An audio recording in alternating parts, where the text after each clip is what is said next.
Hey everybody, we are on chapter 13 of Proverbs, and it is day 13 of our study. Verse 1 says, "A wise son heareth his father's instruction, but a scorner heareth not rebuke.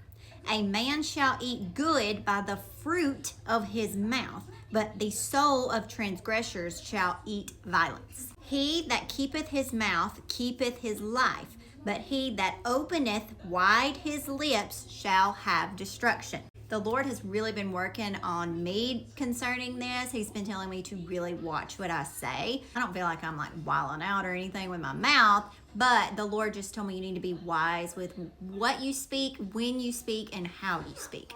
Verse 4, "The soul of the sluggard desireth and hath nothing, but the soul of the diligent shall be made fat. A righteous man hateth lying, but a wicked man is loathsome and cometh to shame." Verse 6, "Righteousness keepeth him that is upright in the way, but wickedness overthrows the sinner." Verse 7, "There is that maketh himself rich, yet hath nothing. There is that maketh himself poor, yet hath great riches." I'm going to read that in Amplified Version, verse 7 again. "There is one who pretends to be rich, yet has nothing at all. Another pretends to be poor, yet has great wealth." Verse 8, back in the King James, "The ransom of a man's life are his riches, but the poor heareth not rebuke." Verse 9, "The light of the righteous rejoiceth, but the lamp of the wicked shall be put out." I'm going to read that one in Amplified as well. This is verse 9 in Amplified.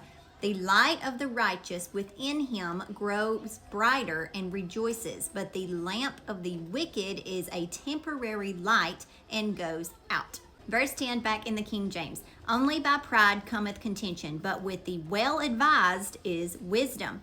Wealth gotten by vanity shall be diminished, but he that gathereth by labor shall increase.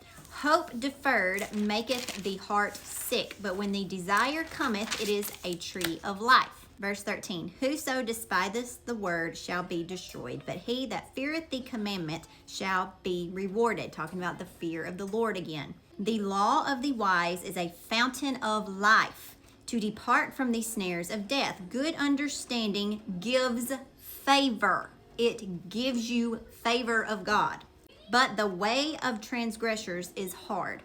Every prudent man dealeth with knowledge, but a fool layeth open his folly," or foolishness. "A wicked messenger falleth into mischief, but a faithful ambassador is health." Again, talking about health. Proverbs talks about health so much being tied to wisdom. Verse 18, "Poverty and shame shall be to him that refuseth instruction, but he that regardeth reproof shall be honored. The desire accomplished is sweet to the soul, but it is an abomination to the fools who depart from evil. He that walketh with wise men shall be wise, but a companion of fools shall be destroyed."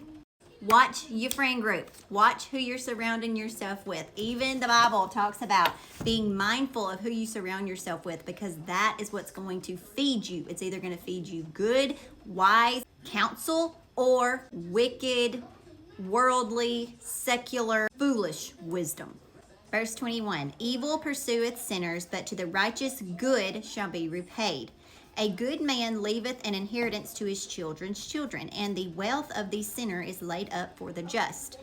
Verse 23, "Much food is in the tillage of the poor, but there is that is destroyed for want of judgment." I'm going to read that one in the Passion Translation to give us a better understanding. And that says, "The lovers of God will live a long life," again talking about long life, "and get to enjoy their wealth, but the ungodly will suddenly perish." Verse 24, back in King James, "He that spareth the rod hateth his son, but he that loveth him chasteneth him," or disciplines him. "The righteous eateth to the satisfying of his soul, but the belly of the wicked shall want." When I hear the belly of the wicked shall want, when you're living in the world, you're always looking for something to satisfy that void that you can't even describe. You can't even describe what you're yearning for, but it is your soul yearning for your Creator, your Father, the love of God. And so the belly of the wicked shall want, they shall never be satisfied, because the only satisfaction is in Jesus, in a relationship with Jesus. That was chapter 13. I will see you next for chapter 14.